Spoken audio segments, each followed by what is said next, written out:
Sí, Ok, perfecto. ok. Luego me presento yo porque seguramente me han conocido en el chat, pero ahora me están viendo la cara.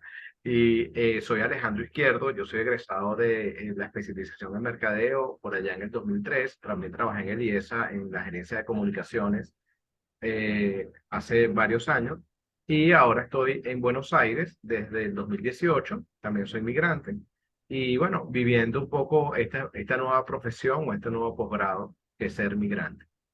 Eh, bueno, yo quería que empezáramos cada uno, si puede, a decirme, o sea, qué está haciendo y desde cuándo está en Chile, en Santiago, y en qué zona de Santiago vive. Si quieres, empiezas tú, Manuel.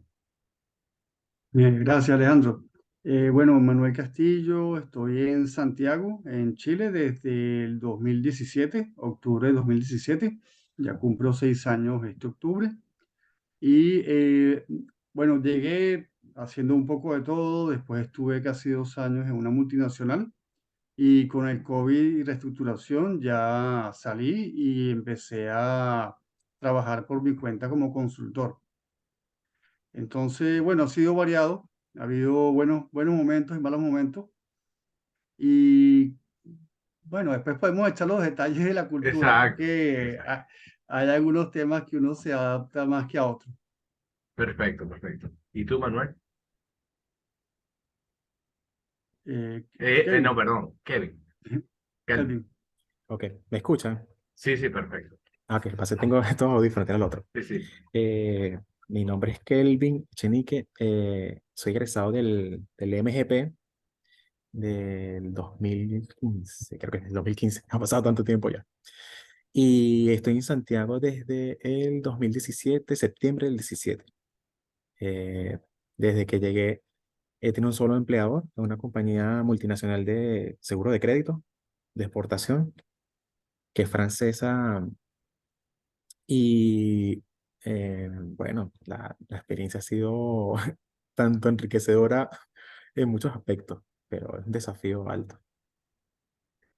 ¿Estás allí con tu familia? Sí, bueno, es Ok. otro cuento. Yo me vine primero porque tengo un hijo pequeño. Para ese momento, cuando me vine en el 17, tenía 3 años, pero con el tema del pasaporte, no se lo entregaba. Entonces mi esposa se quedó justo para esperar el pasaporte, yo me vine. Y esa agonía fueron 2 años, que ellos llegaron en el 19.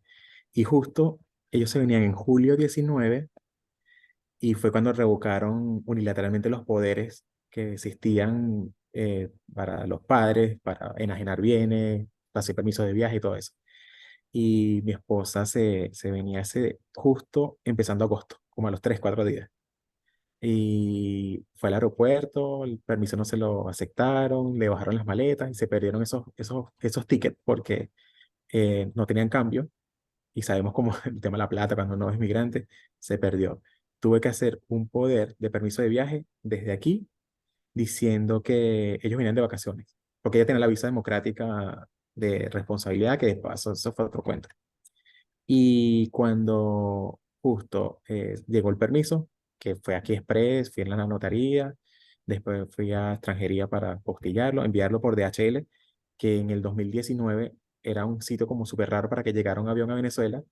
Ese fue el paquete más caro de mi vida. Y eso que he visto bastante gasto en varias empresas. Costó casi 70.000 pesos chilenos para que llegara en 2 días a Caracas. Y eso fue porque era DHL con FedEx, es decir, cruzaba el paquete, cruzaba como 5 países en 2 días. Y con eso fue el permiso que se vinieron. Y en Maiquetía duraron igual, revisándole la maleta, no sé qué. Y el iPad del niño se lo quería quedar un funcionario. Dice, no, pero ustedes allá van a tener otra vida, van a tener otros bienes, deje eso aquí. Le dijeron así a mi esposa. Mi esposa se quedó así como que, bueno, eso fue terrible. No, estamos llenos de historias y de momentos difíciles, pero que has superado. Y eso es lo más importante. Irene, cuéntame tú. Eh, Hola, Hola. yo soy egresada de especialización de mercadeo y de MBA, debe ser como inicios de los 2000, no me acuerdo mucho el año. Y llegué hace 12 años a Chile.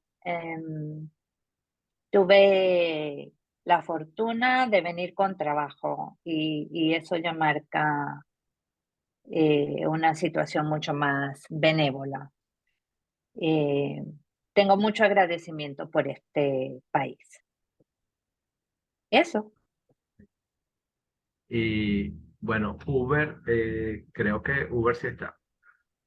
Uber, está por allí, si puedes hablar con nosotros.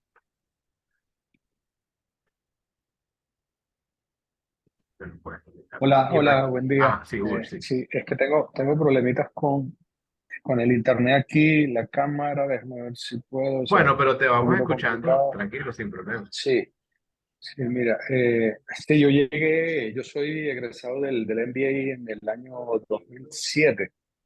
Eh, sí, llegué a Chile en octubre del 2017, justamente. Me vine solo, digamos, también igual tratando digamos, de, de hacer una evaluación preliminar si realmente era Chile el lugar donde iba de alguna manera a quedarme, digamos, o simplemente lo iba a tomar como un lugar de paso, ¿no? Llevo ya desde esa época, digamos, estuve unos tres meses y medio esperando justamente el, digamos, el permiso de trabajo. No trabajé los 3 primeros meses tratando justamente de focalizarme en iniciar, digamos, la parte laboral en el área en la que tenía expertise, yo soy ingeniero electricista. Y bueno, afortunadamente, faltando justamente casi que unos 15 días para que se me terminaran los ahorros que había tenido de Venezuela, justamente me surgió la posibilidad de comenzar a trabajar una empresa pequeña, contratista chilena, de un amigo chileno. De verdad, como igual comparto las experiencias de los demás, realmente las personas chilenas que me he encontrado han sido personas de verdad muy solidarias y agradecidos con los chilenos de verdad. Bueno, esa persona me dio la oportunidad de comenzar a trabajar inclusive sin papel en digamos, los 2 primeras semanas antes ya sabíamos que faltaba poco para llegarme el permiso. Efectivamente comencé a trabajar con ellos y resulta que en ese periodo de tiempo me surgió una oferta justamente de una empresa española para hacer trabajo en energías renovables en el norte de Chile. Efectivamente, acepté esa oferta y desde ese entonces he estado trabajando en el sector de las energías renovables, específicamente supervisando la construcción de parques fotovoltaicos y me he mantenido, digamos, en el sector, básicamente trabajando en el norte de Chile, entre Copiapó, Vallenar, Calama.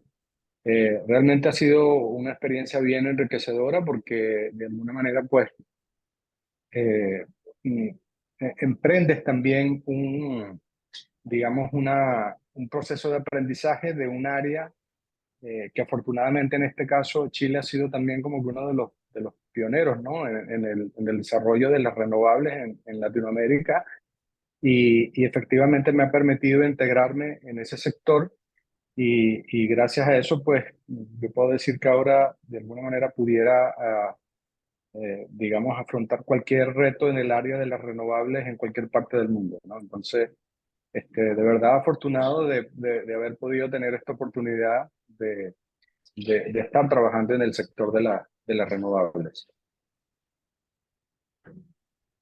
Bueno, yo sé que Raquel está allí con algún problema para conversar, pero cuando quieras, Raquel, puedes conversar cuando puedas. Ahora, le quería dar la palabra bueno, Raquel ya nos dice que llegó en diciembre de 2017, ha trabajado en el área de certificación de normas ISO, normas chilenas y normas Food, un poco alejada de mi área de formación universitaria, pero ha gustado mucho y por eso sigo en esto.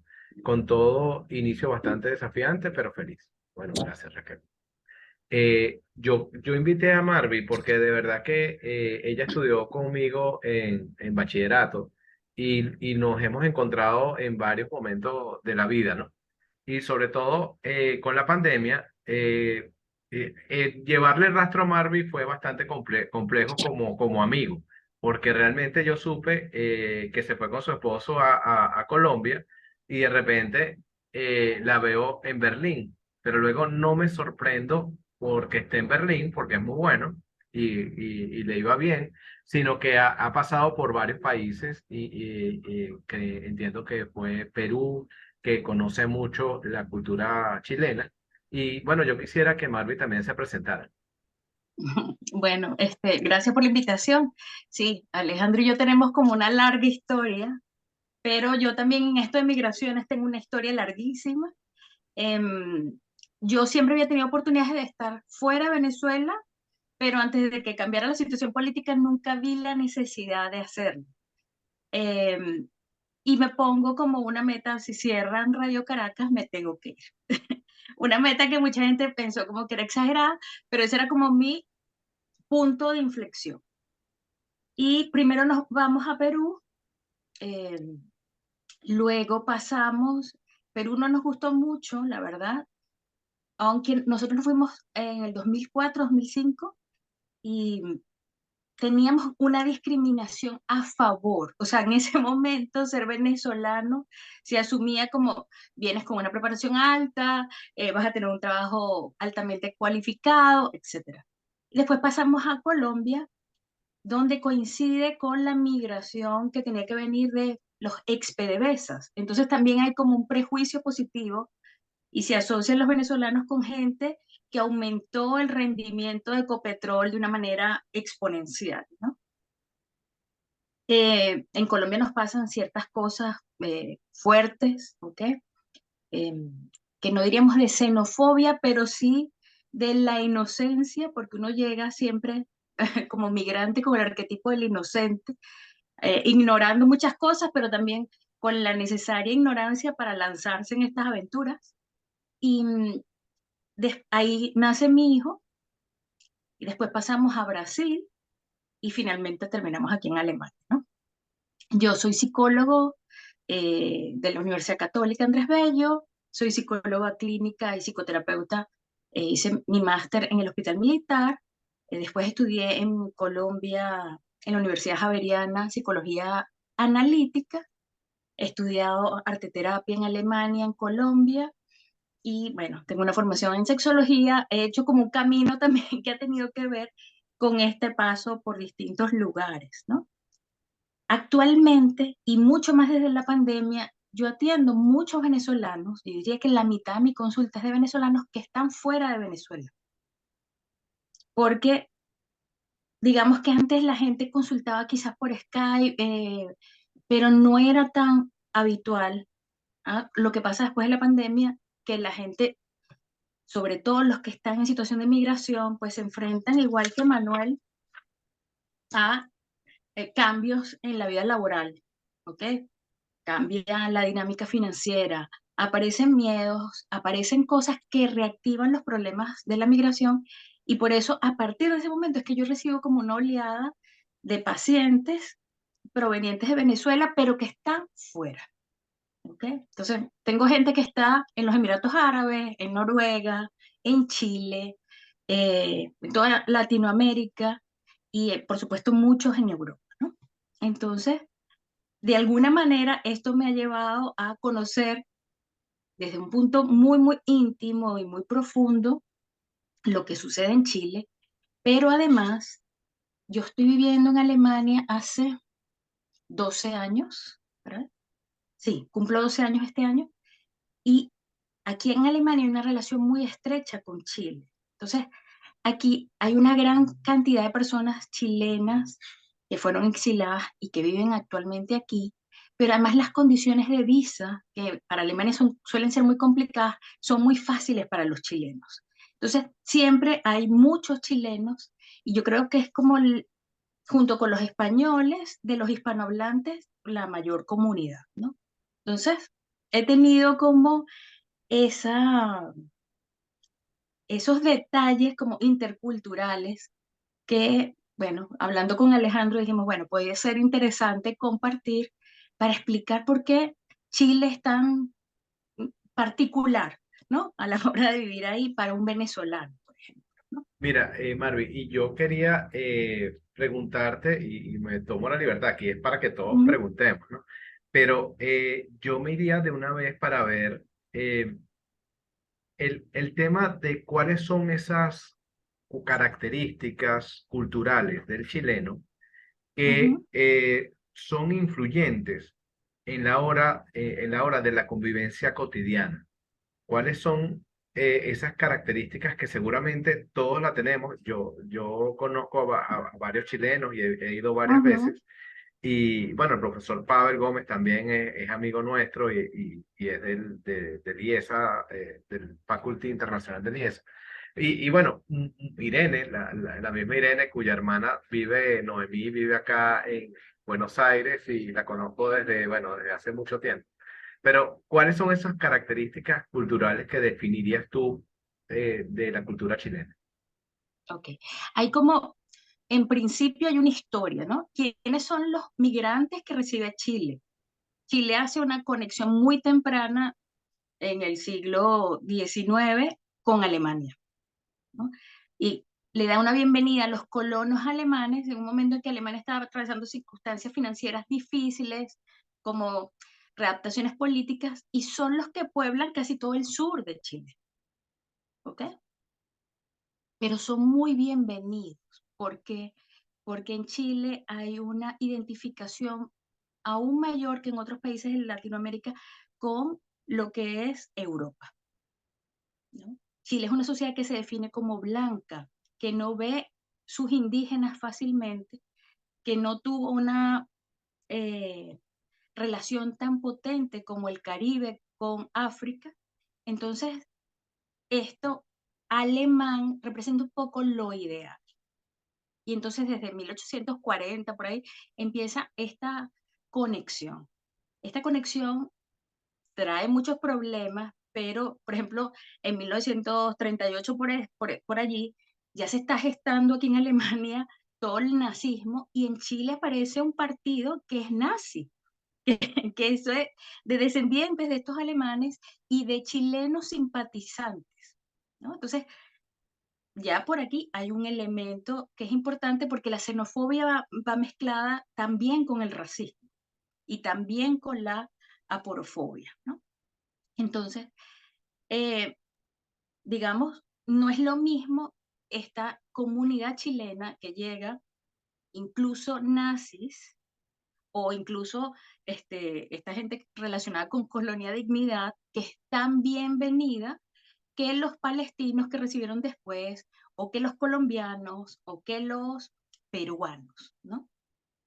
Los peruanos, por ejemplo, son discriminados inicialmente porque lucen de diferente etnia. O sea, todos los estudios en Chile hablan de que los peruanos son rechazados porque les recuerdan lo indio. Cuando llega la oleada colombiana por los 90, es una oleada que les recuerda lo negro, porque son gente relacionada con la costa del Pacífico, que es la más pobre de Colombia. Entonces también hay un rechazo y una identificación de qué soy yo y quiénes son los otros, ¿no? Y hay además algo muy importante, y es todo este tiempo de dictadura que es muy reciente, que es, o sea, para la psique es muy reciente, y que rompe el tejido social. Les puedo citar, por ejemplo, que algunas de las personas que he visto chilenas aquí, que han asistido a mis grupos, mm, su mamá participaba en contra de Pinochet, estaba como en la clandestinidad, incluso para su familia, les mentía que iba a hacer cursos de cocina y se reunía con estas células en contra de Pinochet. Entonces hay una cultura que se gesta y que se mantiene de silencio, de no estar hablando de que ay, no me gusta el gobierno, de que no me gusta esto, y que, por ejemplo, los judíos que ellos reciben, los pocos judíos, son judíos que las investigaciones muestran no contaron lo que pasó en Alemania, por ejemplo. Se tragan eso porque hay un clima que no quiere escuchar ciertas cosas, ¿no? Yo les recomiendo, para entender mucho cómo es la cultura chilena, que vean la película que se llama El Club de Larraín. Es una película que ganó justamente en la Berlinale el Oso de Plata, yo creo que eso fue o en el 2015 o en el 2016, por ahí, y que habla de este elemento de silencio donde todo parece bien, pero hay cosas que son muy perturbadoras, que se guardan en secreto, ¿no? Y aquí vamos a otro punto. En contraste con Venezuela, nosotros somos muy caribeños, quizás no tenemos mucha conciencia de eso cuando estamos en Caracas, cuando vivimos en Venezuela, pero nosotros somos muy caribeños. Esto es una forma de ser que reconoce pocas jerarquías, pocas clases, que se relacionan muy fácilmente de manera horizontal, sin importar cargos, sin importar muchas cosas. En cambio, Chile es una cultura muy andina.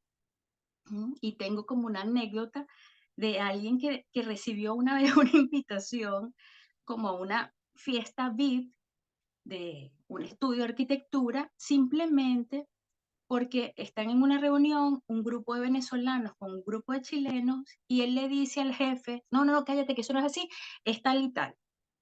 Al decir eso, los chilenos se quedaron sorprendidos y asumieron, este es el dueño de la empresa, si no, no lo puede decir, cállate. Y por eso él recibió la invitación y el jefe no. Entonces, esto en Venezuela es raro, pero en Chile es así. Entonces, el venezolano cuando entra es como una fuerza dionisíaca, un poco desordenada, un poco vociferante, muy emocional, para el contraste que es más apolíneo, ¿no?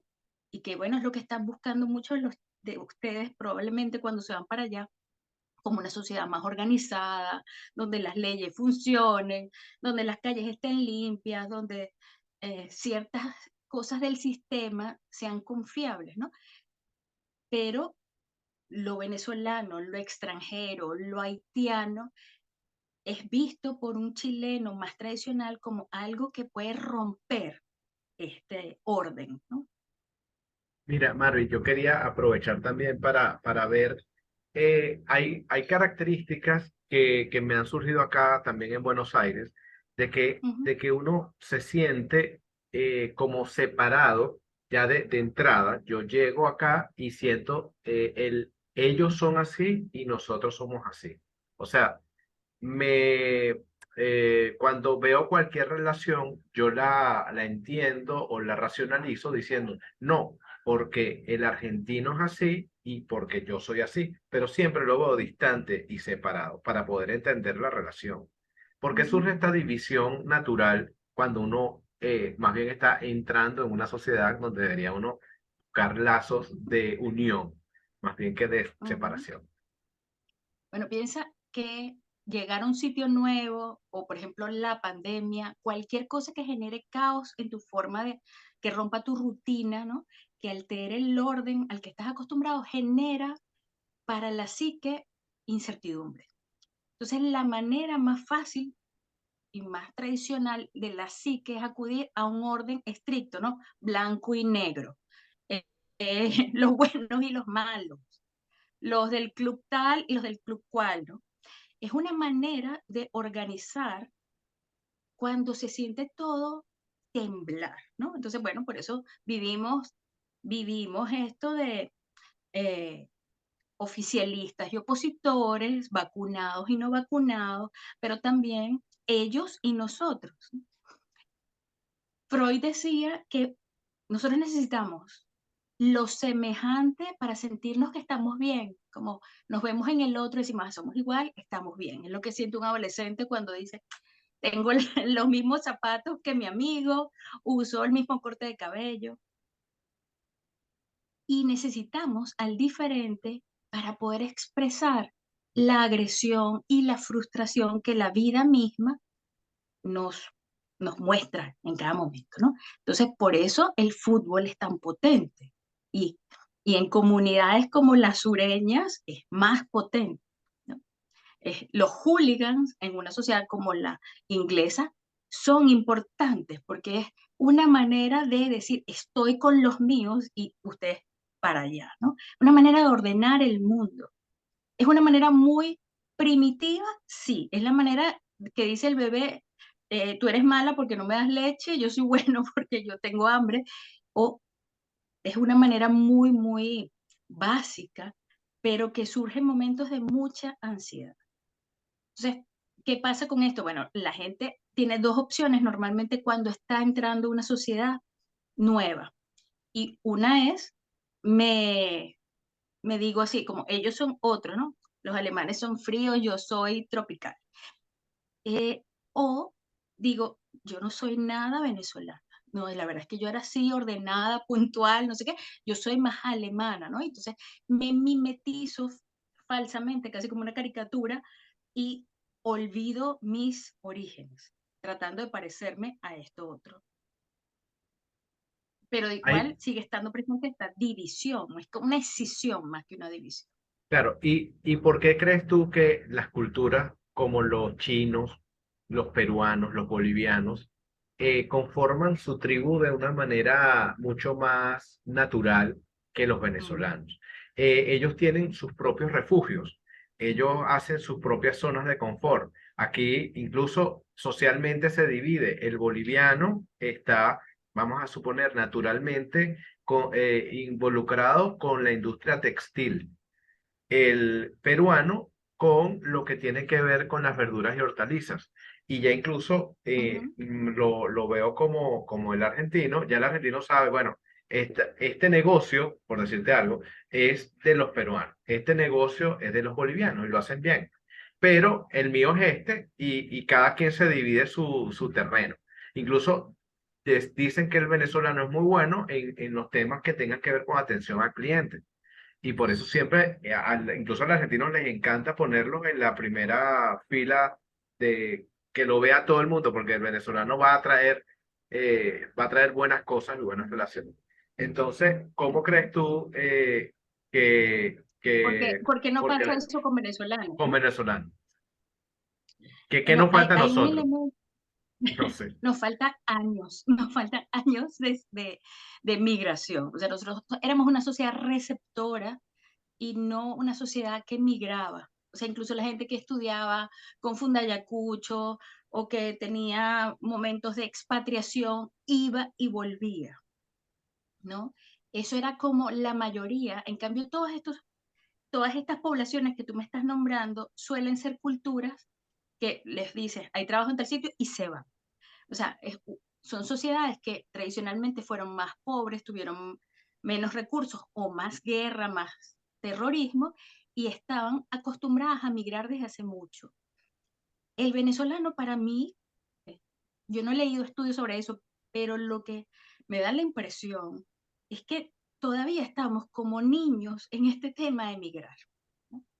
Yo lo veo, por ejemplo, en los colombianos. Ah, yo tengo un amigo en Madrid y uno en Valencia, entonces ya saben que van a hacer un tour Madrid, Valencia sin pagar hotel.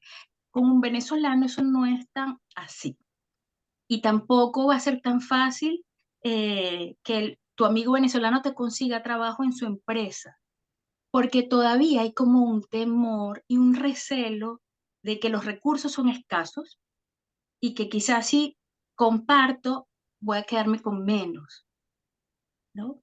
Entonces, no están viendo el poder de esta cohesión social, que es tan importante para sobrevivir cualquier migración y cualquier fuente de estrés, sino están viendo un elemento que a veces también está presente como de competencia y de desconfianza. Hay elementos Eh, recientes. Ah, bueno, Manuel, adelante, adelante. es Ujú, que, o sea, yo creo que la migración se vive, ¿no? O sea, cuando tú migras lo vives y por eso es que una vez se escucha que, ay, mira, aquella persona, aquel venezolano que ahora es CEO de Mattel, ¿por qué? Porque vivió sus primeros años de la vida en 4 países distintos, ¿no? Em, Ahora, la parte que yo no sé, Barbie, si sabes un poco de dónde viene, ¿no?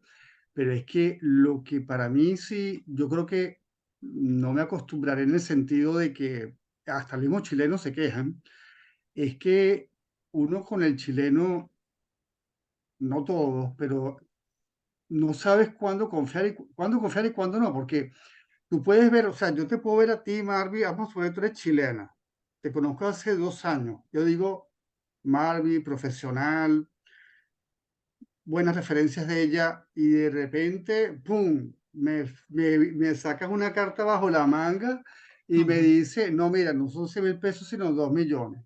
Y le dices eso, ujú, y además te digo, Marvi, esto que me estás cobrando, yo llamé al conservador de bienes raíces, llamé que ya, y hablé con varias inmobiliarias y no es verdad. O sea, ujú. entonces, los mismos chilenos se quejan de eso. Entonces, ¿eso de dónde viene? Porque es que yo creo que lo demás uno lo va asimilando, pero el no saber, porque entre ellos mismos ya saben que tienen que tener un abogado y le van a preguntar por la coma y el punto. Entonces, ¿eso de dónde salió? Bueno, eso viene del secreto y de la amabilidad, que está asociada a los Andes, ¿ok? Está asociada a los Andes. Nosotros tenemos otra forma porque el mismo paisaje, esta cosa plana, no te permite esconderte, ¿ok? Y de todas Es maneras, como tú sabes que es la, muy diferente un oriental que alguien de San Cristóbal, por ejemplo, ¿no? o sea, es El de como San algo Cristóbal va a ser más amable, de la geografía también, de la... la geografía influye, ¿no? El de San Cristóbal va a ser más amable, te va a hablar más suave y tú no vas a saber si es amable de verdad o de mentira hasta que emprendas la mímica, el uso del espacio y te toca aprender como otras cosas que, aunque estás hablando español, no son siempre claras, ¿ok? Además de esta cosa espacial que nos hace diferente por ser del Caribe, ¿no? Que es mucho más expresiva, mucho más espontánea, incluso mucho más impulsiva, también los venezolanos, ¿no? También está un elemento que uno podría decir que es el del poder. El hecho de que los venezolanos se hayan vivido, nosotros, por ejemplo, que no somos tan jovencitos, como eso quizás no lo tienen los adolescentes ni los que están por debajo de los 20 y pico de años, pero los que somos un poco mayores, sí tenemos este elemento de que crecimos en un país que tenía abundancia, o que por lo menos teníamos eso en la cabeza, ¿no? Que es un país como abundante, donde podías cambiar de trabajo, donde había suficientes cosas. Entonces eso te hace ser menos, eh, ¿cómo diría yo? Como menos tacaño en la forma de compartir tus recursos, incluso tus recursos de decir, ay, ese doctor es buenísimo, eh, sí, sí voy a tu Mm, fiesta o no, no voy, eh, porque tengo menos miedo y no necesito caer bien, no necesito bajar la cabeza, ¿no? Para caer bien. Y eso es una cosa que también, por ejemplo, se ve en las sociedades árabes.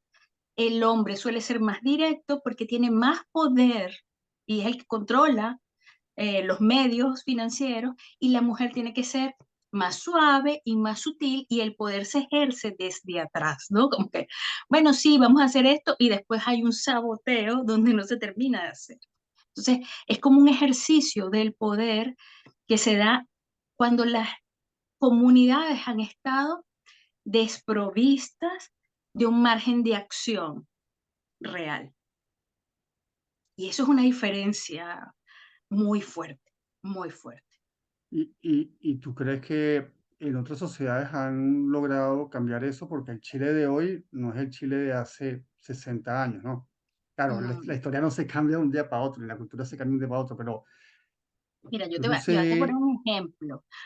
Aquí yo hacía muchos cursos de mujeres antes de la pandemia y yo he observado que dentro del grupo de chilenas se mantiene la jerarquía social del estatus socioeconómico. La más rica, la que su casa queda cerca de Pinochet, ella manda y es capaz de decir grosería, ser mucho más espontánea y pedir cosas a las de menor nivel Y estamos hablando que en Alemania estén iguales, pero están, ellas siguen con un marco de referencia Ya. anterior y les pide cosas como si fuera el deber de estas otras. Y estas otras aceptan. Como, bueno, cuídame el gato, régame las plantas, hazme un mercado porque yo llego de viaje tal día y quiero que en la nevera esté llena, cosas así, Mm, que tú no te atreves a hacerle eso, no sé, quizás a tu hermano, pero no más nadie, ¿no? claro, Vamos a escuchar a Kelvin, ¿cómo buenísimo. está? Ahora dejo a Ah, los yo demás para tenía, yo ya. tenía la mano yo. Ah, bueno, dale, Irene. No, quería comentar, yo ah, hace más de 5 años, eso lo sé porque ya tengo mi segundo pasaporte, me hice chilena, ¿no? Y sin embargo, yo sé en mi corazón que yo nunca voy a ser una chilena con lo que ser chileno significa en términos culturales, ¿no? Y efectivamente hay dos rasgos de este país que se manifiestan de una manera muy fuerte en el ambiente organizacional, que son una desconfianza patológica y que la relación con el otro siempre se entiende desde la competencia. Entonces, esas dos cosas juntas llevan a un muy mal lugar en términos de dinámicas, de colaboración, etcétera, ¿no? Yo pensaba que eso era resabio de la dictadura cuando había todo este sistema de denunciar a tus vecinos, etcétera, y eso, pero cuando uno conversa con la gente te dice que eso viene de mucho antes y puede tener que ver con todos los factores que tú mencionas. Y luego lo otro, Alejandro, tú preguntas que qué nos falta a los venezolanos, yo diría que nos falta y nos sobra, porque sobra viveza criolla, sobra una arrogancia, que en el fondo puede ser la otra cara de una inseguridad. Y también nosotros estamos hablando acá entre nosotros y de alguna manera somos parte de aquella clase media muy cosmopolita que además teníamos un lugar geográfico que nos permitía estar muy conectados con el acontecer del mundo y tal. Pero a Chile han migrado personas que yo estoy segura de que ni siquiera completaron una primaria y cosas como diferencias de uso horario, diferencias lo que es vivir en estaciones, etcétera. O sea, lo quiero llevar como al nivel Sí, más más cotidiano. básico.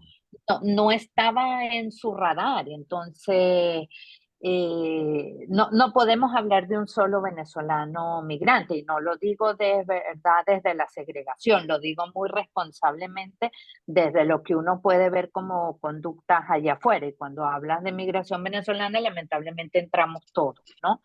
Y bueno, y como escribía una compañera acá cuando hubo los recientes asesinatos de carabineros, era así como que uno agarra así la cruz y dice, Dios mío, por favor, que no sean venezolanos, porque de verdad estamos todos metidos en un mismo saco siendo completamente diferentes, ¿no? Y siendo también capaces de mirar cosas de nuestra propia cultura venezolana que no, a mí personalmente me avergüenzan. No quisiera ni llevarlas ni representarlas en ningún lugar, como la viveza criolla, por ejemplo, ¿no? Eso. Sí, lo que dices es súper interesante porque hay varios autores que hablan de esta viveza y lo ubican como en la psicopatía que vino desde España, ¿no? Que fuimos poblados por gente que era criminal, ¿no? Entonces, como que todo se vale de alguna manera. Sin embargo, fíjate, esto también es parte de la colonia española y se siente distinto. De Venezuela, tú describes la arrogancia y claro, ¿qué tenemos los venezolanos? Nosotros, los venezolanos tenemos lo que en psicología se llamaría rasgos maníacos. ¿Qué quiere decir eso? Al mal tiempo buena cara, al rey muerto rey puesto, se perdió ya lo repondrá, lo material no hace falta. Eso es nuestra fortaleza, poder sacar un chiste de todo, pero también es nuestra debilidad, porque no, no nos encargamos. Sí, como dice Irene, se trivializan cosas importantes, pero además no estamos viendo lo que hay que acomodar, lo que hay que llorar, lo que hay que, de lo que hay que responsabilizarse, ¿no? Sino que hay un ambiente maníaco que niega las cosas tristes, que niega lo feo y que uno de los síntomas es a veces una arrogancia de, ay, yo no voy a esperar el semáforo, yo paso antes, por ejemplo, aquí, o, o cosas que me han contado horrorizadas venezolanas de decirme, "Ah, en Canadá algunos venezolanos van a los sitios donde dejan los objetos perdidos y dicen, ay, se me perdió una boina negra y una bufanda de marca tal. Y hacen mercado sin que ninguna de estas cosas sean suyas, ¿no? Ahí se mezcla como esta viveza y este desprecio un poco del otro, ¿ok? En Chile es al contrario. En Chile hay más bien como, yo diría como un ánimo que es más depresivo, ¿ok? Hay como una tristeza que se ve en los colores, o sea, que se ve cómo se viste la gente. Entonces, esto es muy, muy difícil. Chile ve a Argentina, ujú, culposo también. Chile ve a Argentina con envidia, porque los argentinos tienen esta parte también un poco maníaca que viene de Italia, esta parte de que la ropa es importante, el lucir bien es importante, el placer y la comida, tal, y los ven un poco con envidia, ¿no? Pero hay un respeto porque los argentinos no estaban yéndose a Chile. En cambio, los venezolanos eh, les pueden sonar como demasiado cosmopolitas, pero también esta migración, que diríamos como la última ola, que es la gente que no tenía nada en Venezuela, pero que no la tenía antes tampoco. No es por la situación política, es que nunca tuvo.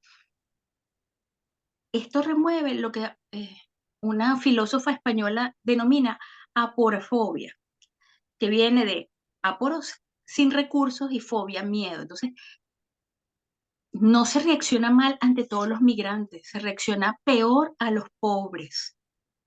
Si tú estás en una transnacional y tienes un cargo alto, pues bienvenida. Si tú vas a trabajar como especialista en petróleo, bienvenido. Pero si tú no tienes primaria y hablas mal y te vistes mal, vas a recibir un maltrato mayor. Y hay experimentos, la misma persona se viste bien y se viste como con ropas desgastadas, rotas y tal, y en ambos casos deja caer el monedero, se lo devuelven al que luce rico, al que luce pobre no. Esta aporafobia genera una baja empatía y esta baja empatía también incrementa, por ejemplo, en Chile se han hecho, leí hace poco como que en las noticias reportaban cuando un venezolano es el criminal, ¿no? El ladrón venezolano, el homicida venezolano, pero no dicen el chileno. O sea, cuando un chileno No, se omite. ni siquiera. Dos venezolanos asesinaron a tal. O sea, como que no dos delincuentes, no dos, Ujú. y sí, súper fuerte. Eso pasó también en Colombia y después hubo estudios que demostraban que el índice de criminalidad de la comunidad venezolana, incluso la más pobre, era exactamente igual al de la comunidad de Bogotá previo a la migración. O sea, era el mismo porcentaje, que era como 4% o algo así, era exactamente igual. Pero si en las noticias, en los medios te están diciendo dos venezolanos atracaron, dos venezolanos mataron, se crea como una matriz de opinión totalmente falsa, ¿no? Y que predispone al rechazo después de una comunidad mayor, ¿no?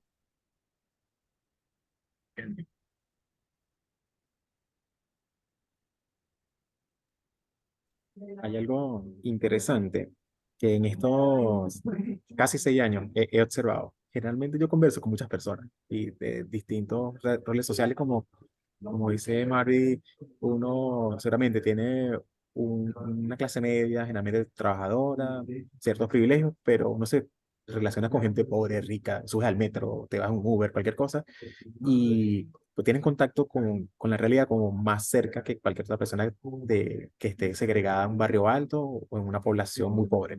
Que eso pasa aquí. Generalmente la gente no sabe qué sucede en el otro lado, ya sea porque eres muy rico para mirar a los pobres o eres muy pobre para ir a un mall en el barrio alto. O sea que, y una de las cosas que he visto es que los sesgos y prejuicios y categorizaciones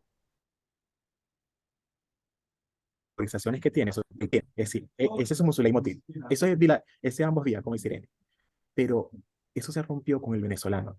El chileno, hasta ahorita, han pasado ya como 5 o 6 años que han recibido muchas personas, no puede categorizarlo, porque no sabe si el que le lleva la hamburguesa en un delivery es un médico. Y literalmente es un médico que está estudiando para una con y el año siguiente lo va a atender en una clínica o una consulta privada. Pero esa misma persona fue que te llevó la hamburguesa el año pasado. Y también viceversa, es que literalmente tienes una persona bien vestida, pero cuando abre la boca, dice, Dios, siente el contraste alto de no se corresponde el vocabulario extenso o ciertas palabras con como el que tenía categorizado de una persona próspera porque tiene un bienes altos, no sé, una ropa cara, un iPhone, algo. Esa es una. Otra también que me parece curioso, y me parece curioso desde el primer momento, yo viajo mucho en el metro, se me hace más fácil viajar en el metro, pero llego más rápido. Y es que ahí yo me di cuenta que ciertas habilidades sociales y emocionales que nosotros tenemos como muy exacerbadas, aquí literalmente están como muy disminuidas. En el metro, poca gente habla. Tú ves los chilenos, pocas veces hablan en el metro. Sí, pueden ir una pareja, del marido y la mujer o el niño, lo van a llevar a la escuela, no hablan, no conversan. Y tú ves que uno es que se sube, pueden ir dos venezolanos, y de que se suben hasta que se van. Más allá del timbre de voz o el acento que es contrastante o eso. Ese no es el punto de que los otros se le quedan mirando, sino es porque y sigue hablando, y sigue hablando, y sigue hablando, y va y envía una nota de voz así, a casi en susurro, sí, ya voy llegando, voy por la estación del metro tal, espérame dentro de 5 minutos, ese tipo de cosas, tú no la ves. Y eso, mira, tengo casi 6 años en el metro y es lo mismo, las personas reaccionan como un sobreestímulo a eso, esa es una. Y la otra, que lamentablemente hemos visto desde la pandemia, con el tema que sucedió en Iquique, en la plaza, con las personas que estaban ahí viviendo, que fue terrible, por los vecinos que vieron que su vida se le cambió total, y también las personas que vivían ahí que eran pobres, que solo tenían esos bienes y terminando incinerados. Pero ahí lo que está marcado es los roles sociales que tienen las personas, tanto como venezolanos o como chilenos, que ya están definidos. Ya por definición, este va a ser así y este va a ser así. Y cuando eso se cambia, causa un caos total, ya sea para bien o para mal. Y hay un miedo arraigado. El venezolano literalmente tiene un sentimiento de huida desde que se fue de Venezuela, los que fueron caminando, los que se subieron en un avión, los que cambiaron sus bienes, los liquidaron y se vinieron con plata, los que no. Y el sentimiento del local aquí es un miedo porque siente que lo que viene tiene como un control de pérdida. Todo lo que viene aquí en adelante para que se lo van a quitar o porque sencillamente van a cambiar su estatus que le costó tanto tenerlo en tanto tiempo, 40 años de la dictadura. Y eso, generalmente, cuando yo he presenciado más actos de aporofobia y racismo que xenofobia. Xenofobia de verdad no lo he visto casi nunca. Pero lo que yo veo es el miedo, es lo mismo. Es si tú le puedes quitar el insulto por su color de piel o por su cabello o por sus rasgos faciales, por decir que tiene plata, que no tiene plata, aquí hay una lista larga de insultos que van a eso, a que le diga la nacionalidad, ya sea en un medio de comunicación, en una publicación. Generalmente, yo no me guío mucho por los tweets y eso, porque sabemos que hay gente que tiene su veneno raro y lo suelta como son, pero viene de adentro. Sabemos que viene de adentro, pero generalmente hay como un comportamiento de tribu en las redes sociales que sabemos que gente repite ciertas palabras, ciertos comportamientos que seguramente nos infieren que son así. Pero es miedo. Tú lo miras y es miedo puro. Si le quitas ese pedazo, lo destila y es miedo lo que está sucediendo. Yo creo que lo que estás diciendo es fundamental. Eh, el miedo está en las dos partes, ¿no? Porque, como decía Manuel, o sea, no sabes si confiar o no, si te va a dar como una puñalada trapera o no, y es simplemente porque no conocemos los códigos, o sea, como tú conoces el tumbao del que te va a hacer una trampa en Venezuela. O sea, tú lo puedes captar cuando alguien te dice una mentira. Tenemos esos códigos, pero toma mucho tiempo adquirir los nuevos en una sociedad. Y no tiene que ver con el idioma hablado, es la mímica, es el uso del espacio, es lo polite, sobre todo cuando son sociedades tan polite como la chilena o como la colombiana, para un venezolano es difícil de leer, porque quien te trata así normalmente en Venezuela te quiere, ¿no? Y bueno, y el miedo está en ambos lados, ¿no? Entonces, el miedo te lleva a aislarte y aprendes menos de la sociedad afuera porque tienes menos amigos. Se dice que en Chile solamente entre un 30 y un 38% tiene amigos chilenos entre los extranjeros, que es muy poco para un país latinoamericano como Venezuela. Em, y el miedo también de ellos, entonces como de cuidarse de ti, porque eres raro, o sea, lo que tú dices de no ser categorizable, es cierto, también Raquel lo pone, o Irene lo pusieron en un comentario, mm, nos salimos un poco de estas cajas y de estos órdenes que ellos tienen, pero es que nos salimos del orden latinoamericano, o sea, somos un poquito diferentes. Yo creo que el petróleo, el haber sido capitanía general y no virreinato, nos coloca en una posición como que es muy igualada. Y eso es raro, ¿no? Porque también el médico habla con la enfermera que vive en una población, una invasión, y no le importa, ¿no? Se puede tomar un café con ella, un médico Mire, venezolano. yo quería, disculpe, Irene, unos minutos, Malvin, para que Ujú, nos dieras algunas, como yo diría, tres recomendaciones o algunas recomendaciones para ujú. transitar estas dificultades como migrante. Y sobre todo, Solo, dime, Irene. no, no, que quería preguntarle a Marvi qué información tiene, porque una vez leí una estadística año pasado de que las venezolanas y los venezolanos llevan el mayor porcentaje de extranjeros con los cuales se casan chilenos y chilenas, o se emparejan, digamos, ¿no?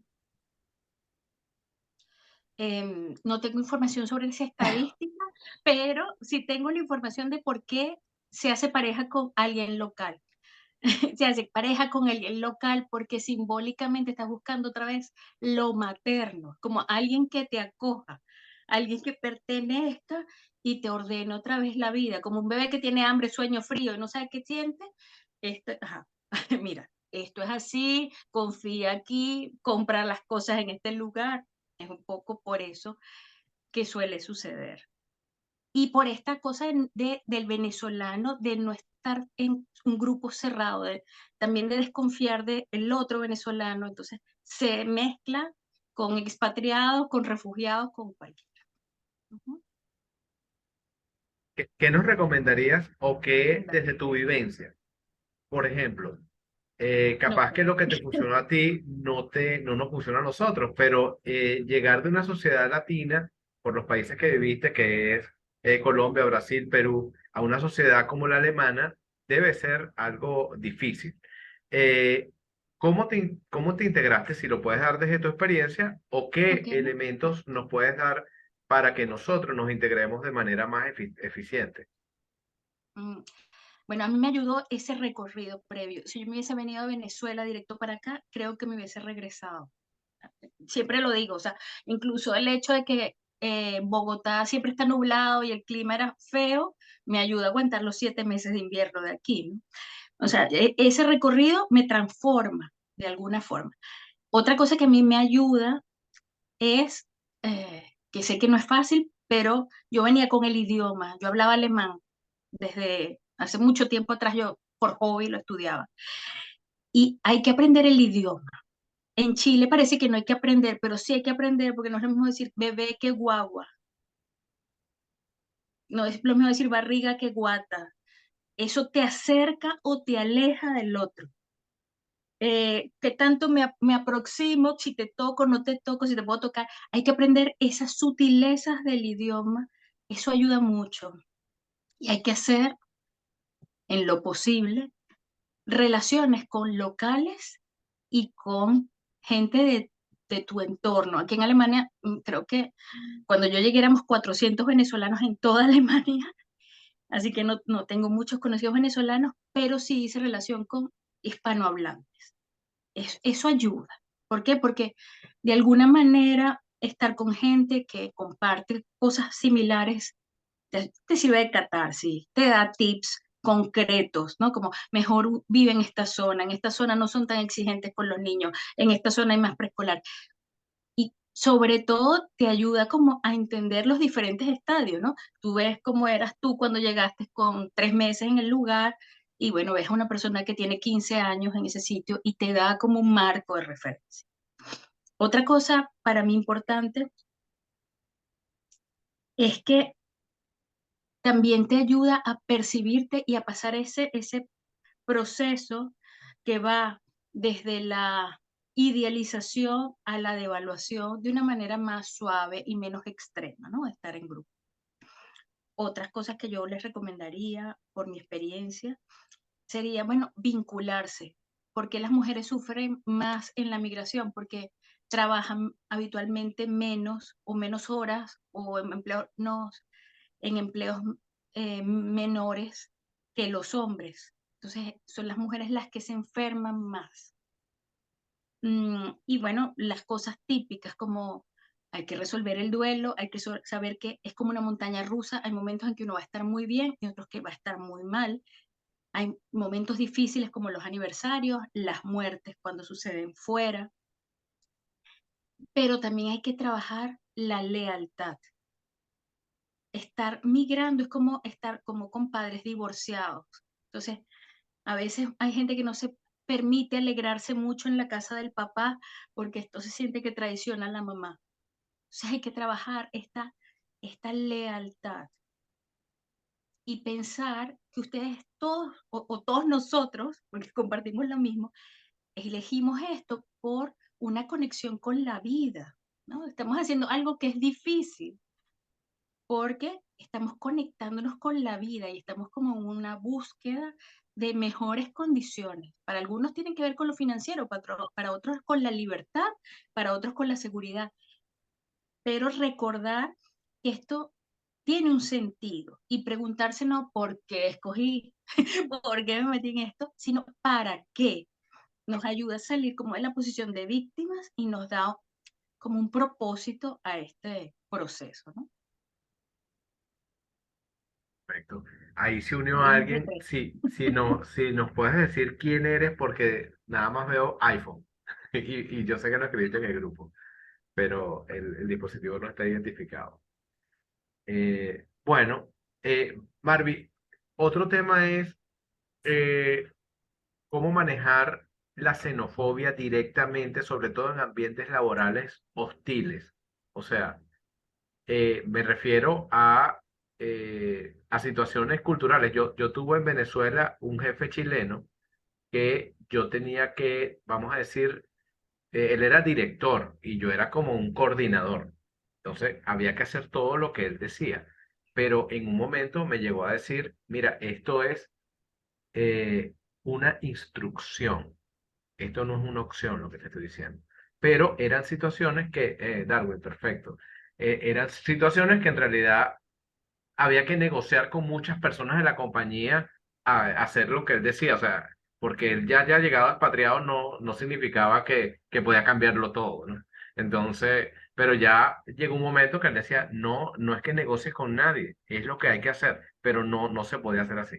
¿De qué manera en esa situación hostil, esta no puede ser xenofobia ni mucho menos, pero de qué manera cuando hay una situación muy hostil, qué herramientas podemos tener para protegernos?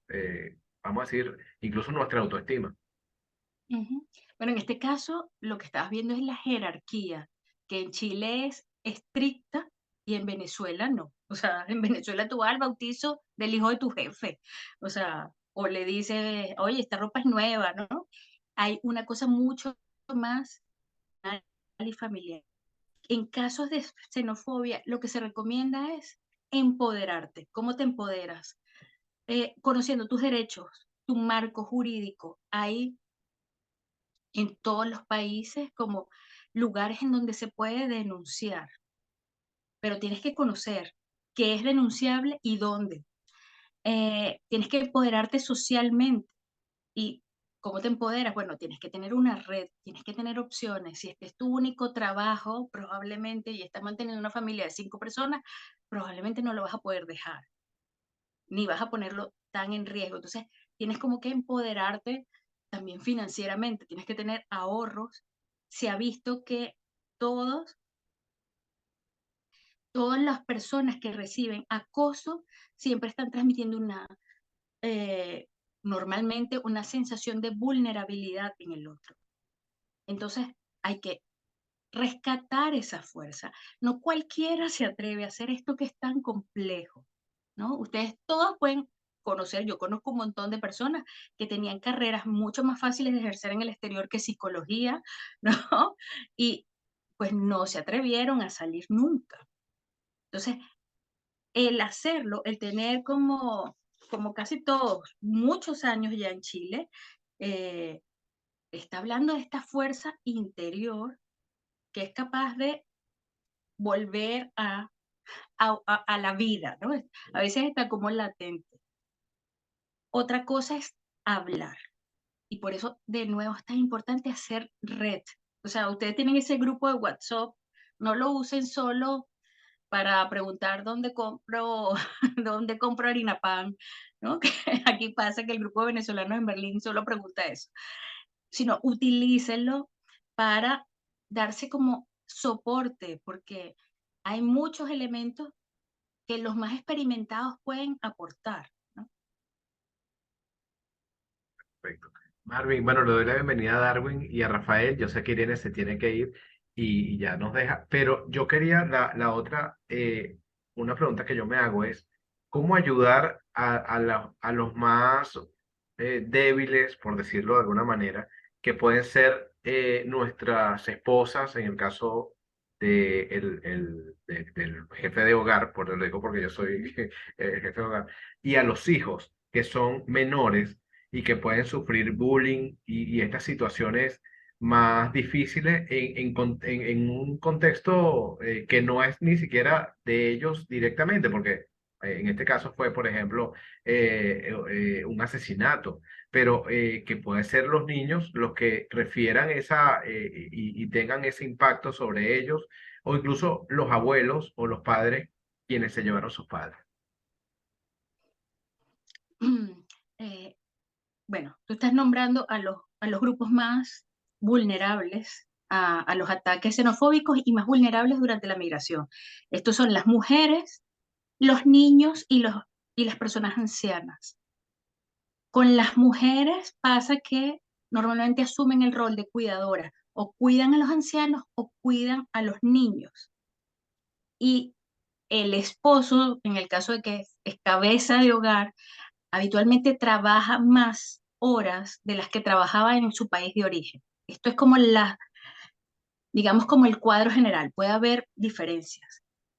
Y claro, cada vez hay más diferencias, cada vez hay más mujeres profesionales que migran, pero de todas maneras, la relación de pareja hay que fortalecerla, porque lo que sucede es que se van separando. El hombre va estableciéndose más en el país. Si es un país de otra lengua, aprende más rápido la lengua. Si es un país de la misma, establece más relaciones de amistad y tiene como una vida que se va ordenando y se parece más a la anterior. En cambio, la mujer se queda como muy sola, muy aislada, muy aburrida y normalmente termina más deprimida. Entonces hay que incorporarla en lo posible a la vida social. Si no se puede incorporar a la vida laboral por un tema de hijos, por un tema de cuidados mayores, etcétera, incluirla o favorecer que pertenezca a grupos de otros migrantes, a grupos de gente que haga yoga, a grupos de gente que haga tai chi, lo que sea. Pero que vuelva a vivir el lado social. Con los niños, bueno, yo hice una investigación, ese es el libro que publiqué aquí, era con niños refugiados de Siria, básicamente. Los niños les van mejor cuando migran con sus padres, pero los padres no pueden protegerlos 100%. A los niños muchos sienten como que hay un quiebre en la vida, como que hay un antes y un después. Y a pesar de que aprenden más rápido, como los modismos, se integran más rápido, sobre todo si van siguen como un curso escolar, tienen también una depresión que suele pasar desapercibida porque no es una depresión con llanto, es una depresión que se manifiesta como rebeldía. Y en las familias a veces se da un choque generacional porque dicen, "Ah, no, pero este es un chileno, pero ya tú no eres venezolano, ¿por qué me hablas así? ¿O por qué no me dices no sé qué? ¿O por qué estás haciendo esto como se hace aquí y no como nosotros lo hacemos?" Y hay que respetar que tanto los niños como los adolescentes necesitan urgentemente estar en pertenencia. Así sean caraqueños en Caracas, y con más razón si son caraqueños en Santiago, ¿no? Bueno, le voy a dar la palabra a Darwin y a Rafael si quieren hacer alguna pregunta, porque ya vamos a terminar la conversación, pero ha estado muy, muy interesante. Darwin, Rafael.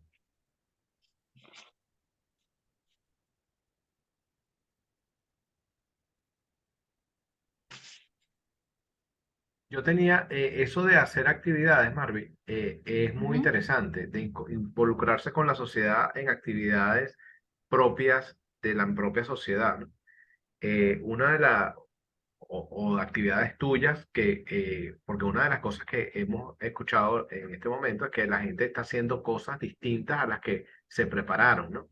Eso puede generar un shock inicial porque tú dices, bueno, pero yo incluso me gradué en el IES, en un MBA para ser gerente, para tener un emprendimiento y en un momento me bloqueo y digo, bueno, tengo que ser chofer de taxi o cualquier otro tipo de trabajo.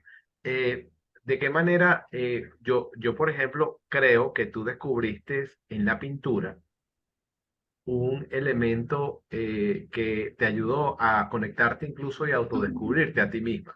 Disculpa que lo haga como que algo para ti, pero es lo que quiero significar Bueno, eso para viene de otras personas. Venezuela, eso viene de Venezuela, ya Sí, yo había estudiado una maestría en arte sí. como hobby en Venezuela, pero sí, a mí me ayudó cuando llegué aquí porque yo hablaba, tenía un nivel intermedio alto de alemán según la academia, pero cuando llegas aquí como que sientes que no sabes nada.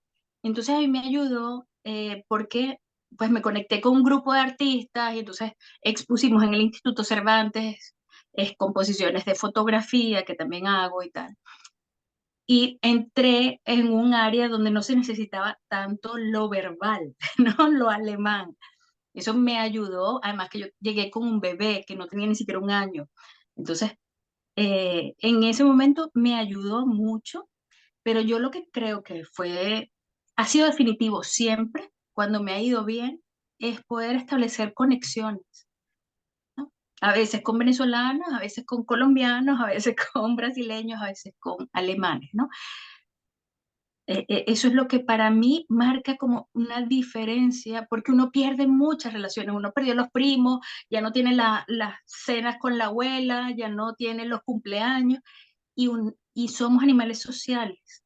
Necesitamos reconectarnos, o sea, tener a alguien que te hable otras cosas, a quien llorarle, a quien pedirle un consejo, ¿no? Necesitamos eso. Cuéntame.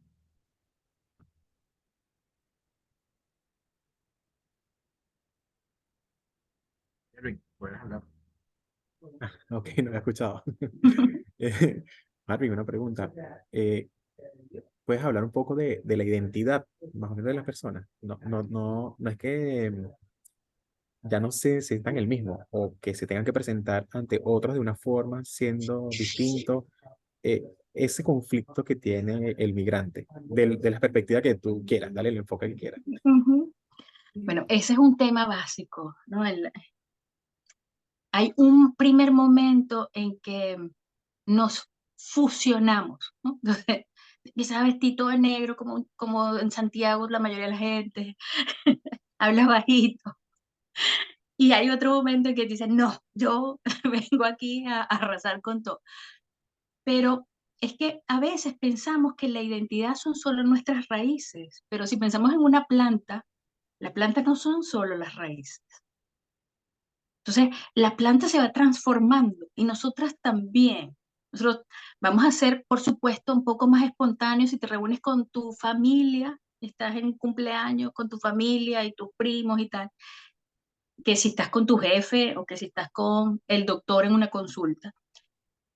Pero también hay que considerar que nosotros vamos modificándonos, ¿no? Por lo que vamos recibiendo y que eso no está mal, que eso no es ser desleal a lo que fuimos, sino simplemente irnos nutriendo y permitirnos como un crecimiento. Lo que sí hay que evitar es como un falso yo, que eso pasa. Entonces, yo soy más alemana que, no sé, Angela Merkel, ¿no? Y hay gente así, hay gente que sus hijos no hablan español, a pesar de que ¿por qué? Porque esta mamá piensa que el español es como de menor nivel que el alemán que habla el papá o que el alemán que habla la gente en la calle. Entonces, más bien es como decir, bueno, nosotros podemos hacer varias cosas, ¿no? Podemos tomar un poco y admitir que nuestra identidad se va a ir modificando, además positivamente también, porque creo que nos permite también tomar una perspectiva crítica de cómo éramos, de cómo podemos mejorar lo que éramos y también, ¿por qué no?, como rescatar lo valioso que teníamos y que ni siquiera, de lo que ni siquiera éramos conscientes, ¿no?